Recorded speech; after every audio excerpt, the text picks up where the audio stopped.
On the edge of the Sahara Desert is an ancient city that is at the heart of the human smuggling trade to Europe. It is surrounded by terrorist operating grounds and is the jumping-off point for one of the most deadly migration routes in the world.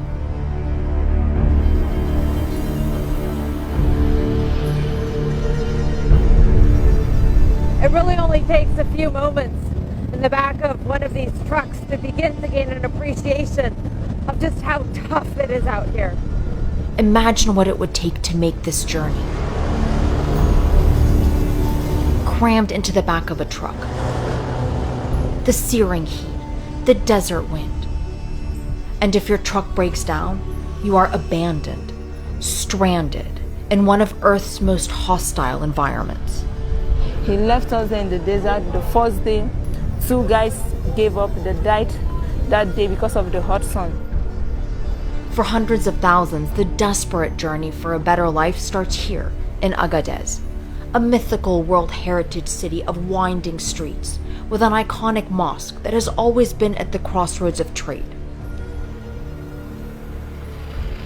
It is also about to become home to 21st century warfare's most modern drone technology. Niger is a central location from which the United States can operate. This is the story of Agadez, the drones, the desperation, the desert. Là, on va aller voir des immigrants qui sont cassés dans un hangar parce qu'ils ne peuvent pas aller dans des ghettos à cause des patrouilles de police.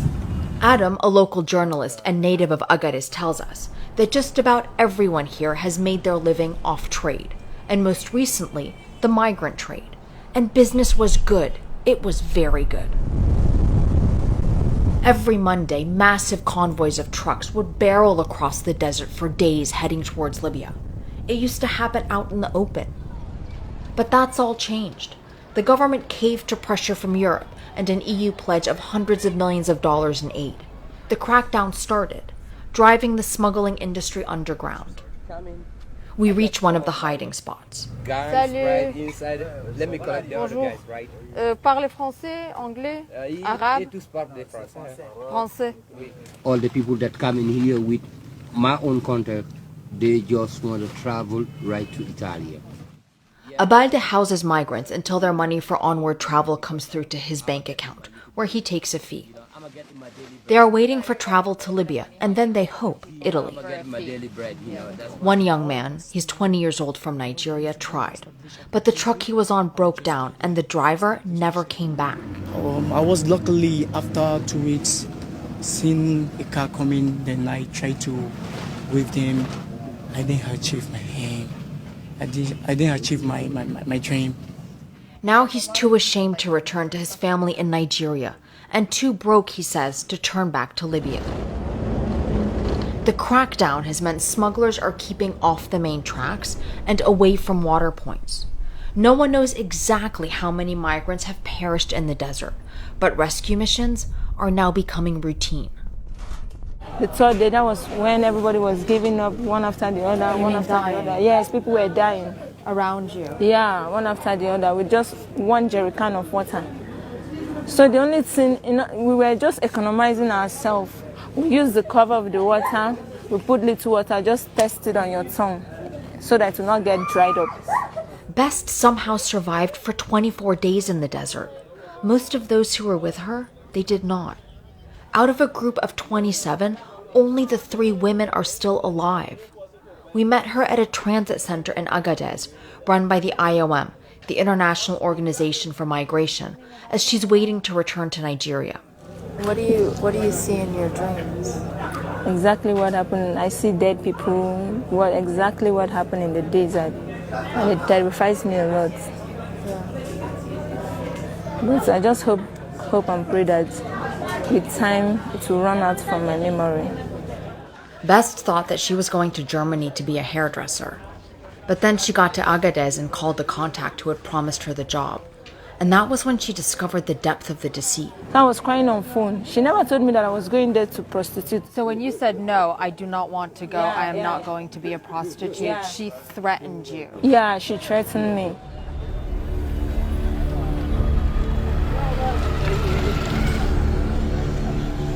The city is a tinderbox. It's packed with a mix of migrants willing to risk everything, those who spent all they had and failed, and an unemployed population running out of patience. Et nous, la crainte, c'est qu'on a peur que ces gens qui n'ont pas de travail, donc qui soient vulnérables, quoi. Donc ils peuvent être recrutés souvent par des terroristes, par des islamistes comme ça. Et là maintenant avec la chute de l'Irak et la Syrie, donc c'est vraiment une crainte parce que ces gens-là, s'ils quittent la Syrie ou en Irak, où est-ce qu'ils vont partir? It's not exactly the most stable place to invest $100 million, but at the behest of the Nigerian government, the US is doing exactly that. This is the largest troop-laden project in Air Force history and Red Horse history. This is Nigerian Air Base 201, under construction just outside of Agadez.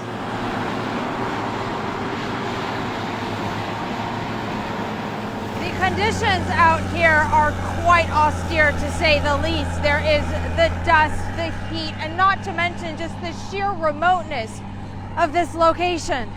But this will eventually become one of the central points when it comes to the war on terror. It is from here that the US will launch its MQ-9 Reapers, a hunter-killer drone with advanced intelligence gathering capabilities. The Reapers and US Africa Command, or AFRICOM, are currently based out of the capital Niamey, and despite the price tag, the move to Agadez is in America's interests. This is a nexus area or kind of a focus area of multiple threats to the United States, be it Libya in the north, Al-Qaeda in the Islamic Maghreb to the west, or Boko Haram to the south. Niger is a central location from which the United States can operate. And it is also the only country holding together, relatively speaking, of course, in what the military refers to as a ring of instability, which makes Niger's stability key to the success of the broader AFRICOM mission. But proposed foreign aid cuts by the Trump White House has thrown America's long-term humanitarian commitment into question, and history has taught the U.S. military it must strike a balance. If you have one that gets too strong, we've found in other regions that can potentially lead trouble later on down the road. But the military understands the need for the equal growth. And the military understands that it needs to reach out to the local population to maintain their own security. One time in the morning is perfect. This is a dental hygiene workshop in Agadez.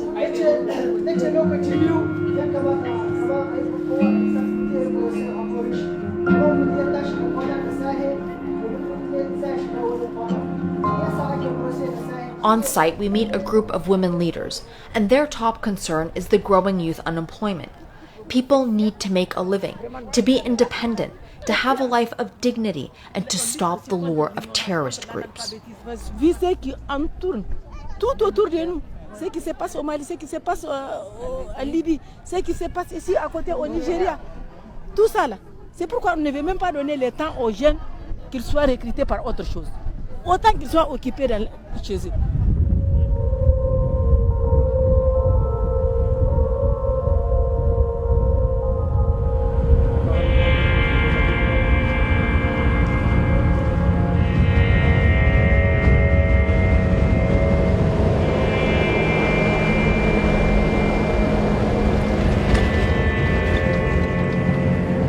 It is only in the desert that you begin to understand the innumerable challenges that come with physically securing this lawless land, and why the US aerial presence is so valued by Niger's government. We're on a rescue mission with the Nigerian military escorting 2 IOM trucks, and it's hard not to imagine how terrifying this journey we are retracing must be for the migrants. Our convoy will stop when one truck is in trouble. Theirs, they just keep going. I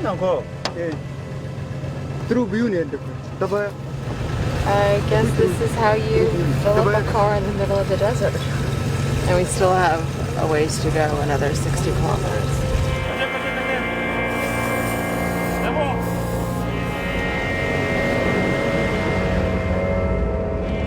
These tracks that we're following, this is still considered to be the main road, and the migrants, the troops are telling us, are in a location that they're fairly certain of, but it is out into the desert, and it's obviously gotten dark out, which is going to make finding them that much harder. And when you're out here, anything is possible.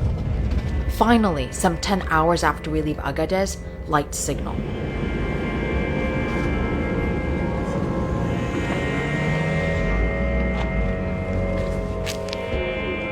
The migrants have been stranded here for 3 days after their truck broke down. They are given water and biscuits. They are about 30 in all, and around half of them are women. They don't want their identities revealed. They are wearing the local Islamic headdress because the smugglers told them to, so they can blend in. The women are Christian and mostly from Nigeria, and say they had no idea about the dangers of the road. And what did this Facebook page say? What were they promising you? I just check how Europe countries. I went to the site, so I saw a lot of things. I saw job opportunities, and I saw good life there, you know. They were sold a dream, but it is highly likely that Facebook page is a scam to get female migrants to Europe and then force them into prostitution. What's going through your heads right now? I'm just confused. I'm just confused, feeling a bit frustrated right now because we don't have money again. Is that the hardest thing, like not wanting to go back home and disappointing your families? Yeah. Getting back home, there's nothing to start with. So it's more than just disappointing. Right. As we speak, one of the women starts praying under her breath. Jesus,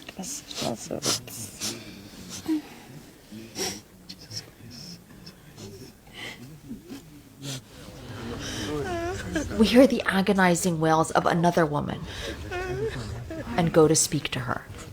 I heard you crying. I want to see my baby. 2 of her 4 children, it seems, were on another truck, and the convoy continued towards Libya. I can't go without my children. I prefer to death here. You cannot see my children. I can't.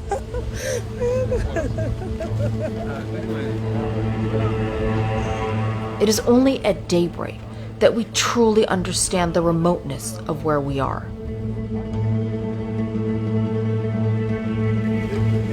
The migrants ready themselves. They pile into the back of the trucks. They are reluctant to leave. They want to keep going to Libya and not back to Agadez. This is the crossroads of the war on terror, of hope and despair.